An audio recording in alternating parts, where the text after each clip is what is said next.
जय हिंद दोस्तों। उत्तराखंड वन दरोगा के लिए हम चैप्टर वाइज एमसीक्यू को सॉल्व कर रहे हैं। इससे पहले की क्लास में मैंने आपको दो क्लास बायो की कवर करा दी है, दो क्लास मैंने केमिस्ट्री की कवर करवा दी है और एक क्लास मैंने आपको फिजिक्स की कवर करवा रखी है। ठीक है, आज की क्लास में हम फिजिक्स की सेकंड क्लास को कवर कराएंगे। फिजिक्स की क्लास मैंने आज से 6-7 दिन पहले आपको कवर करवाई थी। आज हम फिजिक्स की सेकंड क्लास को कवर यहाँ पर करते हैं। ठीक है, हमने पहले का जो चैप्टर दिए थे इसमें दो यूनिट मोशन और जो ग्रेविटेशन वाला जो चैप्टर दिए थे वो हमने कवर कर लिए हैं। आज की क्लास में जो हमारा टॉपिक होगा वो होगा ध्वनि, यानी कि साउंड। साउंड के बारे में हम डिटेल से इस क्लास को कवर करेंगे। साउंड क्या होती है इसको भी हम समझने की कोशिश करेंगे। ठीक है, पहला क्वेश्चन आपको दिया गया है, निम्नलिखित कथनों पर विचार कीजिए। विस्तृत रूप से प्रयुक्त सांगीतिक स्वरग्राम, जिसे द्विटोनी स्वरग्राम कहते हैं, 7 आवृत्तियों वाला होता है। आपको सबको पता होना चाहिए 7 आवृत्तियां होती है। कौन कौन सी होती है? एक होता है सा, दूसरा रे, गा, मा, प, धा, नी। क्या होता है? सा रे गा मा प धा नी। ठीक है, अब इनसे क्या होता है, सबका अलग अलग आवृत्ति होती है। अब दूसरा क्वेश्चन क्या दिया? स्वर सा की आवृत्ति 256 हर्ट्ज होती है और स्वर नी की आवृत्ति 512 होती है। ठीक है, सा का तो एकदम करेक्ट दिया है। जो सा की आवृत्ति होती है 256 हर्ट्ज होती है, लेकिन स्वर जो नी की आवृत्ति होती है वो होती है 494। इसमें कितना दिया? 512 दिया। ठीक है, एक बार मैं आपको सबकी आवृत्ति यहाँ पे लिखवा देता हूँ। ठीक है, तो सबसे पहले हम लिखते हैं सा की। सा की दिया है 256 है, बिल्कुल सही है। सा के बाद आता है रे। रे की होती है 294। रे है 294। फिर है गा। गा की होती है 330। फिर है सा रे गा मा। मा की होती है 349। और उसके बाद है प। प की होती है 392। कितनी होती है? 392। और उसके बाद ध की होती है 440 और लास्ट नी की होती है 440 है। ठीक है, और जो लास्ट नी होता है, नी की जो होती है वो होती है 494। ठीक है, तो ये आपको याद करना होगा, इसको ध्यान से देख लेना ताकि ऐसे क्वेश्चन आपसे पूछ सकते हैं। ठीक है, कथन और कारण। तो इसका मतलब क्या है, इसमें जो आंसर होगा वो कौन सा होगा? पहला तो एकदम करेक्ट है, ठीक है, लेकिन सेकंड क्वेश्चन हमारा यहाँ तक तो सही है। जो शर वो 256 GB होती है, लेकिन नी की कितनी होती है? 494 होती है, जबकि इसमें कितना दिया? 512। तो हमारा आंसर क्या होगा? केवल एक सही होगा। क्वेश्चन नंबर दूसरे को देखते हैं। निम्नलिखित कथनों पर विचार कीजिए। ठीक है, मैं आपको हमेशा लंबे लंबे क्वेश्चन आंसर सॉल्व कराने की कोशिश कर रहा हूँ। ठीक है, खाली मैंने 4 क्वेश्चन उठा के आपको नहीं करवा रहा हूँ, आपको इस क्वेश्चन को बड़ी मेहनत से लेके आ रहा हूँ, तो आप लोग सपोर्ट करिए। ठीक है, तो निम्नलिखित कथनों पर विचार कीजिए। कम लंबाई की बांसुरी, देखी होगी आपने बांसुरी में निम्न आवृत्ति की तरंग उत्पन्न होती है। क्या यह कथन सही है या नहीं है? उसके बाद दूसरा क्या कह रहा है? ध्वनि शैलों में से केवल अनुदैर्ध्य प्रत्यास्थ तरंगों के रूप में प्रगामी होती है। ठीक है, तो इसके ऑप्शन हम देख लेते हैं। इसके जो ऑप्शन दिए हैं, ऑप्शन डी उपयुक्त कथनों में से कौन सा कथन सही है कह रहा है। ठीक है, तो देखते हैं। पहला, इसमें केवल एक, केवल दो, केवल एक और दो दोनों, या न तो एक न ही दो। ठीक है, तो इसका जो आंसर होगा वो आंसर क्या होगा? पहले यहाँ पर अच्छे से इसको देखो। कम लंबाई की बांसुरी, अगर लंबाई की बांसुरी कम होगी तो निम्न आवृत्ति की तरंग उत्पन्न होती है। ये क्वेश्चन बिल्कुल गलत है। अगर क्या होगा देखो, अगर बांसुरी की आवृत्ति कम होगी तो अगर उसकी लंबाई कम होगी तो आवृत्ति ज्यादा होती है, उल्टा होता है इसका। तो पहला ही ऑप्शन हमारा गलत हो गया। ठीक है, तो ये गलत है। दूसरा क्या कह रहा है? ध्वनि शैलों में से केवल अनुदैर्ध्य प्रत्यास्थ तरंगों के रूप में निकल प्रगामी होती है। बिल्कुल, दूसरा कथन एकदम सही है। जो ध्वनि होती है हमेशा अनुदैर्ध्य प्रत्यास्थ तरंगों में ही प्रगामी होती है। ठीक है, तो यानी कि केवल दो सही है। अब देखते हैं हमारा ऑप्शन कौन सा सही है। ठीक है, तो ऑप्शन हमारा होगा ऑप्शन नंबर बी, केवल दो हमारा सही है। Option number B correct answer होगा। ठीक है, अब हम देखते हैं क्वेश्चन नंबर तीसरा। क्वेश्चन नंबर तीसरा आपको क्या दिया गया है? समुद्र तल के निकट मैक संख्या 1 पर जा रहे वायुयान की चाल की तुलना में 15 किलोमीटर की ऊंचाई पर मैक की संख्या में 1 पर जा रहे वायुयान की चाल अधिक होती है। अब ध्यान से पढ़िए इस क्वेश्चन को। पहले मैक क्या होता है? नापने की एक संख्या होती है। ठीक है, समुद्र के निकट मैक संख्या 1 पर जा रहे एक वायुयान है की चाल दे रखी है 15 किलोमीटर की ऊंचाई पर। कितने की ऊंचाई? 15 किलोमीटर की ऊंचाई पर मैक की जो संख्या है वो 1 पर जा रहे वायुयान की चाल अधिक होती है।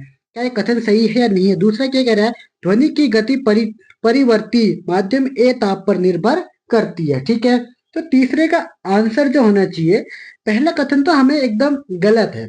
समुद्र तल के निकट हो या समुद्र तल के कितना ही ऊंचा हो, उसकी जो चाल होगी सेम रहेगी, चाल चेंज नहीं हो सकती। यानी कि कथन तो हमारा एकदम गलत हो गया। तो कथन क्या है? गलत है। कारण क्या? अगर ध्वनि की गति परिवर्ती माध्यम के ताप पर निर्भर करती है। हाँ बिल्कुल, जो ध्वनि की गति होती है परिवर्ती मतलब है चेंज के माध्यम पर, यानी कि अलग अलग माध्यम में अलग अलग होती है। जैसे निर्वात में उसकी चाल अलग होगी, वायु में अलग होगी। लेकिन जो बात कर रहा है समुद्र तल के निकट, समुद्र तल तो कोई भी वो चेंज नहीं कर रहा है, यानी कि कोई भी माध्यम चेंज नहीं कर रहा है। चाहे समुद्र तल की बात करें या फिर समुद्र के निकट की बात करें या फिर बात करें बहुत 15 किलोमीटर ऊंचाई, ये माध्यम केवल एक ही है, यानी कि एयर माध्यम है।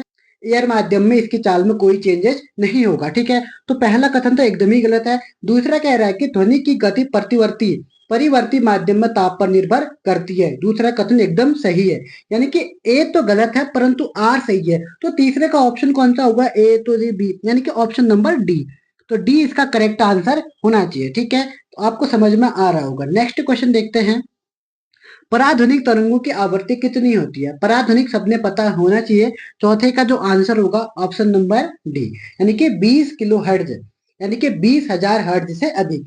एक हर्ट्ज में क्या होता है? 1 किलो हर्ट्ज बराबर होता है, 1 किलो हर्ट्ज बराबर 1000 हर्ट्ज होता है। ठीक है, तो यानी कि 20 किलो हर्ट्ज बराबर कितना होगा? 20,000। ठीक है, 20,000 हर्ट्ज होगा। तो चौथे का जो आंसर होना चाहिए वो ऑप्शन नंबर डी।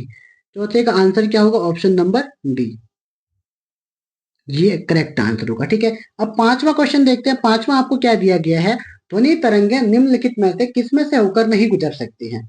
ध्वनि क्या हवा में रखा हुआ तांबे का तार, या फिर हवा में रखी हुई चांदी की पट्टियां या पट्टी, पानी में रखा हुआ कांच का प्रिज्म, या फिर निर्वात में रखा हुआ लकड़ी का खोखला पाइप? यानी कि अगर आप किसी को आवाज लगाओगे वहां पे कोई ना कोई माध्यम होना जरूरी होता है। ठीक है, तो यानी कि ध्वनि की चाल तांबे में भी मिलेगी आपको, चांदी में भी मिलेगी और कांच में भी मिलेगी, तीनों में मिलेगी। लेकिन निर्वात में ध्वनि की चाल क्या होती है? एकदम ही जीरो होती है।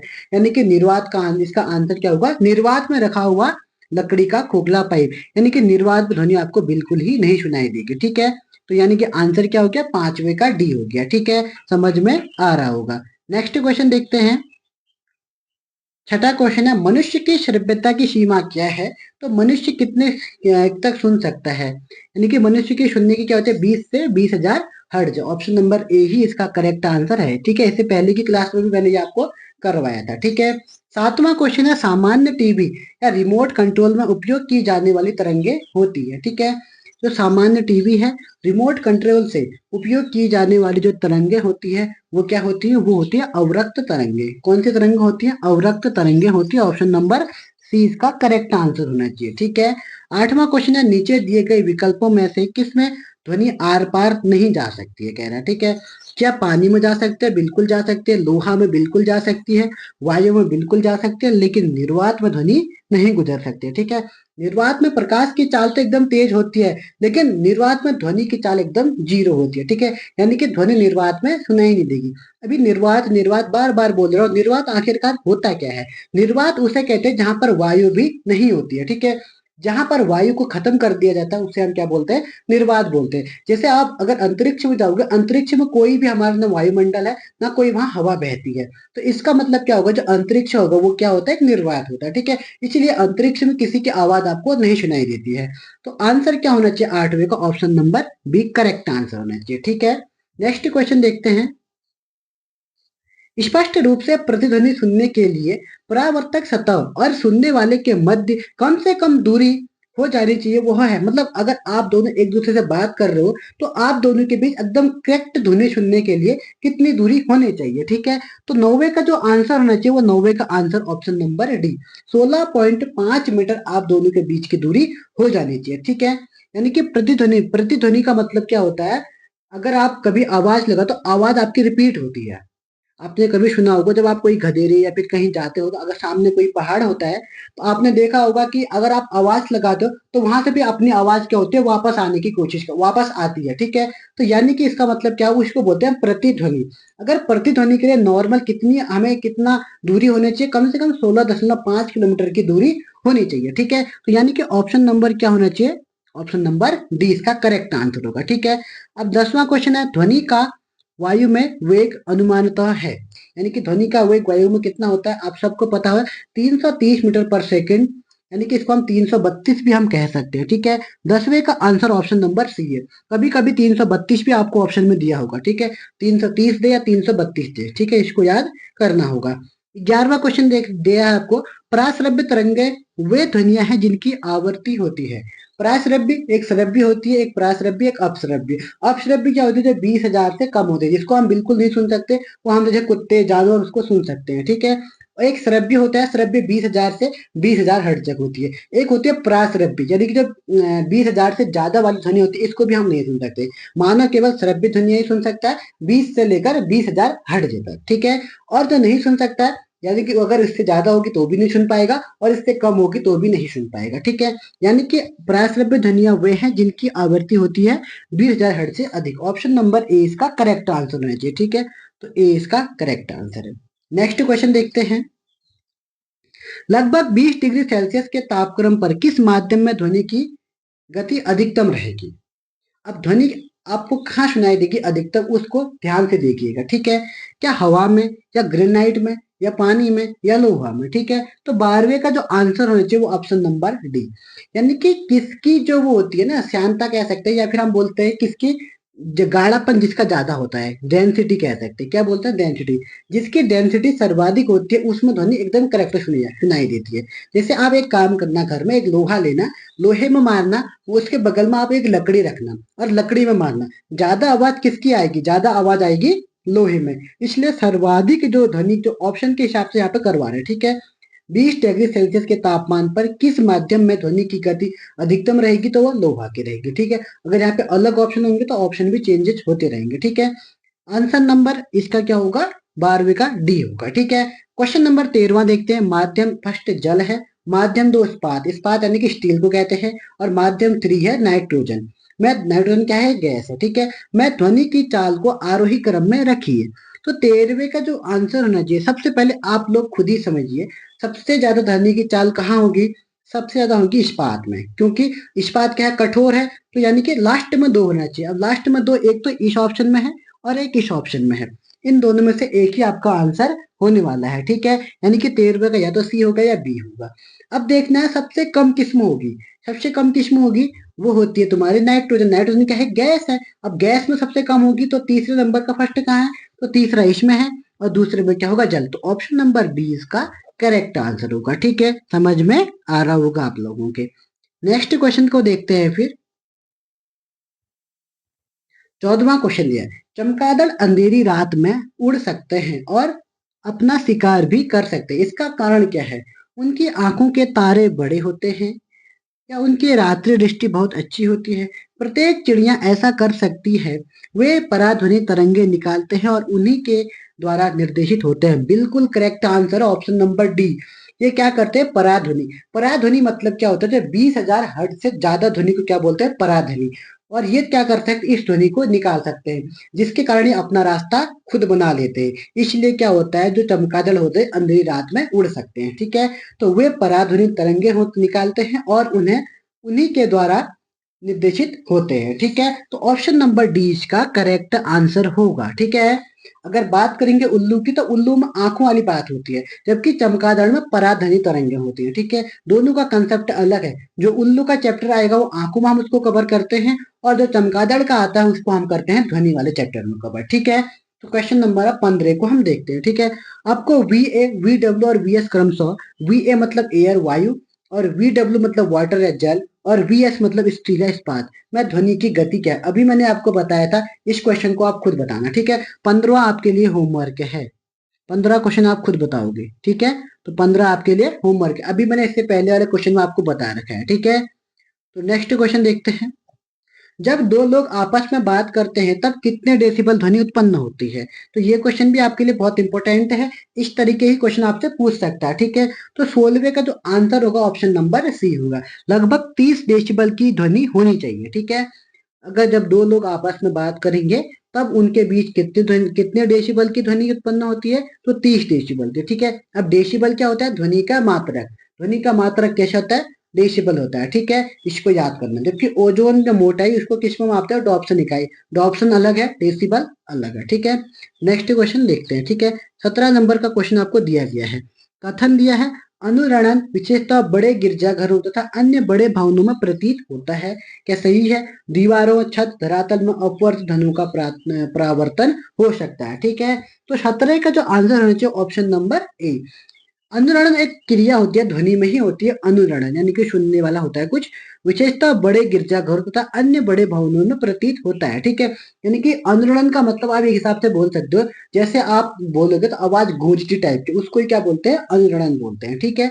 अब यह होता क्यों है? दीवारों, छतों एवं धरावतल से अपवर्तनी का परावर्तन, यानी कि जब हम बोलते हैं तो बड़े बड़े दीवारों पर हमारी आवाज क्या होती है, टकराती है। टकराने के बाद दोबारा हमको ऐसे उसका क्या होती है, एकदम करेक्ट आवाज तो नहीं सुनाई देती, लेकिन कुछ आवाज घुम घुम इस टाइप की आती है, तो उसी को हम क्या बोलते हैं, उसी को हम बोलते हैं ये अनुरणन। क्या बोलते हैं? अनुरणन, ठीक है। तो यानी कि ये अनुरणन होता क्यों है? क्योंकि वापस क्या होता है, परावर्तन करने के बाद वो आवाज हमें दोबारा सुनाई दे रही है। तो यानी कि इसका कथन भी सही है, कारण भी सही है, और इसका सही स्पष्टीकरण भी करेक्ट है, ठीक है। तो ऑप्शन नंबर ए इसका करेक्ट आंसर होगा, 17 का ए होगा, ठीक है। 18वां क्वेश्चन देखते हैं। ध्वनि का तारतम्य किस पर निर्भर करता है? अभी मैंने आपको बताया था, ये क्वेश्चन आपको पहले भी मैं आपको कवर करवा चुका हूँ। ध्वनि का तारतम्य क्या होता है? आवृत्ति। ऑप्शन नंबर ए इसका करेक्ट आंसर होना चाहिए, ठीक है। 19वां क्वेश्चन आपको दिया गया है। आर्द्र वायु में ध्वनि का वेग शुष्क वायु की तुलना में अधिक होता है, क्योंकि आर्द्र वायु में क्या होता है, आर्द्र वायु में क्या ऑप्शन शुष्क वायु की तुलना में अधिक दाब होता है, शुष्क वायु की तुलना में घनत्व कम होता है, शुष्क वायु की तुलना में दाब कम होता है, शुष्क वायु की तुलना में घनत्व अधिक होता है, ठीक है। तो आपका जो आंसर होगा 19 का वो होना चाहिए ऑप्शन नंबर बी। यानी कि डिपेंड किस पर करता है? घनत्व पर, डेंसिटी पर डिपेंड करता है वायु में ध्वनि का, ठीक है। तो यानी कि शुष्क वायु की तुलना में घनत्व क्या होता है? कम होता है, डेंसिटी वाला है। तो ऑप्शन नंबर 20 का करेक्ट आंसर होगा। नेक्स्ट क्वेश्चन देखते हैं। ध्वनि तरंगों में निम्न में से कौन सी घटना नहीं हो सकती है? परावर्तन हो सकता है, बिल्कुल हो सकता है।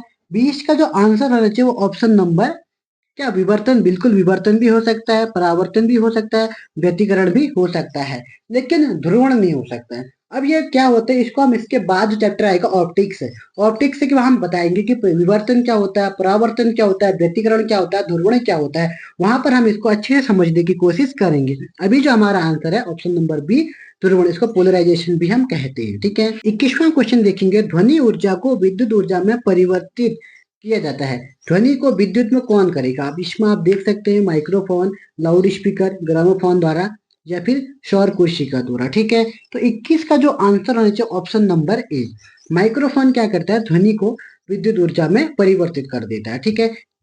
नेक्स्ट क्वेश्चन है, मनुष्य के लिए मानक ध्वनि स्तर है, मतलब कितने ध्वनि स्तर तक मनुष्य के लिए मानक मानी जाती है? तो 22वें का जो आंसर होना चाहिए ऑप्शन नंबर जो होगा बी, यानी कि 60 डेसिबल की ध्वनि होनी चाहिए, ठीक है। ये आपको याद होना चाहिए। डेसिबल किसे मापने के लिए प्रयोग लाया जाता है? अभी मैंने आपको बताया था, ठीक है। डेसिबल किसको मापता है? ध्वनि में, वातावरण में ध्वनि को, ठीक है। ऑप्शन नंबर सी इसका करेक्ट आंसर है।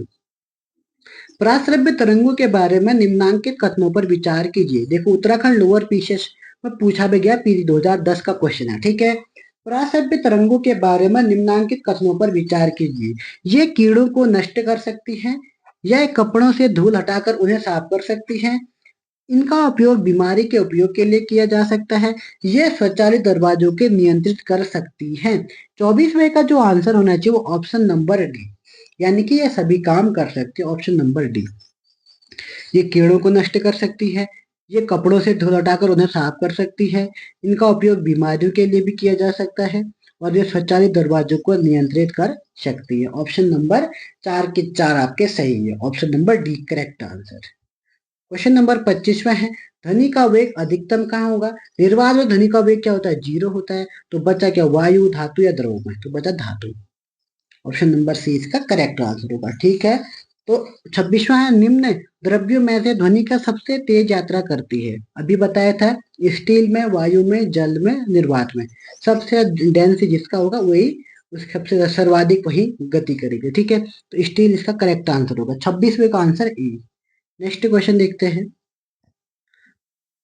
27वां क्वेश्चन है, शिकार परभक्षियों या बाधाओं का पता लगाने के लिए चमगादड़ अथवा डॉल्फिन किस परिघटना का प्रयोग करते हैं? डॉल्फिन क्या होती है? अंधी होती है, डॉल्फिन आंख नहीं देख सकते। और चमगादड़ क्या होता है? रात में चमगादड़ भी आंख नहीं देख सकता है। लेकिन ये क्या करते हैं, इनके पास प्रतिध्वनि निर्धारण होता है। यानी कि ये क्या करते हैं, प्रतिध्वनि यानी कि ये किस प्रकार पता लगाते हैं। जैसे अगर इनके सामने कोई चीज आ गई, तो कुछ भी आ गया, तो क्या करे, ध्वनि आपस वहां टकरा कर वापस इनके पास आती है। तो उससे डिस्टेंस का पता लगा दे कितना दूर हमें हमारे पास कोई चीज है करके। ठीक है, तो यानी कि मेनली जो इसका आंसर होगा ऑप्शन नंबर डी, प्रतिध्वनि निर्धारण होगा। ठीक है, नेक्स्ट क्वेश्चन है, विश्व स्वास्थ्य संगठन के अनुसार एक नगर के लिए सुरक्षित ध्वनि प्रदूषण स्तर कितना है? तो ये 28वें का जो आंसर होना चाहिए ऑप्शन नंबर ए, 45 डेसिबल होना चाहिए। ठीक है, जबकि एक मनुष्य के सुनने की क्षमता कितनी होती है? 60 डेसिबल। ठीक है, ये भी आपका करेक्ट आंसर हो गया। ठीक है, 28वें का ए आंसर। नेक्स्ट क्वेश्चन देखते हैं, रात के समय आवासीय क्षेत्र में शोर का अनुमत स्तर क्या है? यानी कि जब रात के समय आवासीय शोर क्षेत्र में जब शोर का जो अनुमत स्तर होता है वो कितना होगा? 29वें का जो आंसर होगा ऑप्शन नंबर ए, यानी कि 45 डेसिबल। क्या कोई अलग थोड़ा है, सेम ही तो क्वेश्चन है। रात के समय आवासीय क्षेत्र में शोर का अनुमत स्तर कितना है? 45 डेसिबल। ठीक है, अब इससे पहले वाला क्वेश्चन को एक बार देखो, क्या है कि विश्व स्वास्थ्य संगठन के अनुसार एक नगर निगम के लिए सुरक्षित ध्वनि प्रदूषण कितना है? 45 डेसिबल। और ये क्वेश्चन में दोनों सेम, बस पूछने का तरीका अलग है। एक जैव पद्धति जिसमें प्राश्रव्य ध्वनि का उपयोग किया जाता है, अब किस में उपयोग किया जाएगा? क्या सोनोग्राफी, ईसीजी, ईईजी या एक्सरे? तो 30वें का जो आंसर होना चाहिए ऑप्शन नंबर इसका ए होना चाहिए, यानी कि सोनोग्राफी में ध्वनि का मीनिंग हो जाता है। ठीक है, सोनो मतलब क्या होगा? सुनने वाला, तो इसलिए सुनना कहाँ होगा? ध्वनि में। तो ऑप्शन नंबर ए इसका करेक्ट आंसर होगा। चंद्रमा के धरातल पर दो व्यक्ति एक दूसरे की बात नहीं सुन सकते, क्योंकि चंद्रमा पर उनके कान काम करना बंद कर दे, तो ये तो कुछ हो ही नहीं सकता। चंद्रमा पर वायुमंडल नहीं है, ये भी एक कारण हो सकता है। या फिर चंद्रमा पर विशेष प्रकार के अंतरिक्ष सूट पहने रहते हैं। चंद्रमा पर ध्वनि बहुत ही मंद गति से चलती है। यानी कि इसका जो करेक्ट आंसर होगा ऑप्शन नंबर बी होना चाहिए, क्योंकि चंद्रमा पर वायुमंडल है ही नहीं। अगर वायुमंडल नहीं है तो ध्वनि कैसे सुन सकता है? तो ऑप्शन नंबर बी इसका करेक्ट आंसर है। नेक्स्ट क्वेश्चन देखते हैं, म्यूजिक कंसर्टर्स के लिए हॉल की दीवारों को क्या क्या ध्वनि को बढ़ाना चाहिए, ध्वनि को प्रेषित करना चाहिए, ध्वनि को परावर्तित करना चाहिए, या ध्वनि को अवशोषण करना चाहिए? तो 32 का जो आंसर होगा ऑप्शन नंबर डी, यानी कि म्यूजिक जो कंसर्टर्स होता है वो क्या करता है, हॉल में आवाज गूंजती है, आवाज गूंजने से क्या होता है ना, आवाज दोबारा भी सुनाई देने लग जाती है।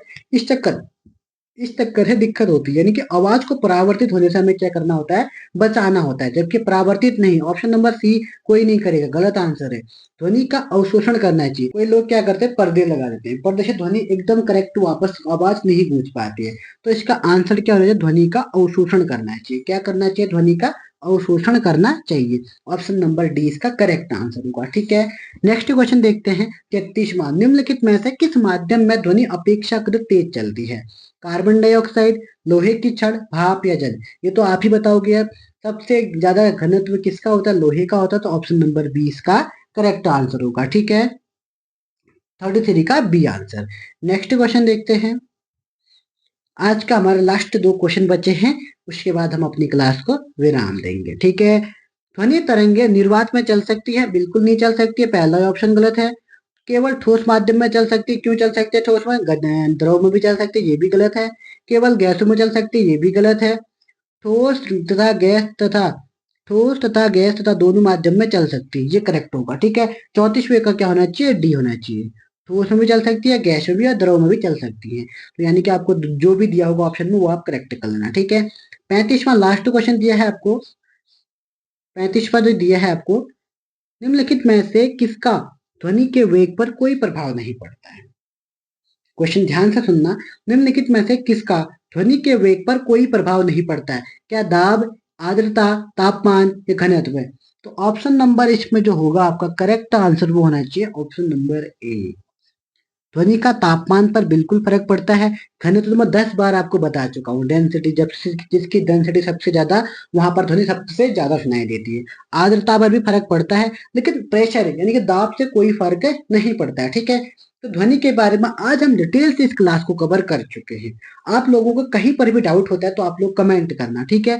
आपके लिए बहुत ही अच्छे से नोट्स मैंने बनाए हैं, ठीक है? अगर आप लोग चाहते हैं कि इन क्वेश्चनों को मैं आपको चाहिए, आप लोग कमेंट करना। कमेंट करने के बाद मैं आपको व्हाट्सएप का एक ग्रुप लिंक है, उसको आपको प्रोवाइड करवा दूंगा। उसमें आप ऐड हो जाना। वहां पर हम क्या करेंगे, वन दरोगा के लिए आपको, या वन दरोगा या फिर पुलिस, उत्तराखंड पुलिस वाला ग्रुप भी है और उत्तराखंड वन दरोगा वाले की भी आपको वहाँ पे नोट्स में प्रोवाइड करवा दूंगा, ठीक है? तो वहां पर आप जोड़ सकते हैं, ठीक है? तो आज की क्लास में हम इतना ही देखते हैं, फिर मिलेंगे नेक्स्ट क्लास में। तब तक के लिए जय हिंद, जय उत्तराखंड।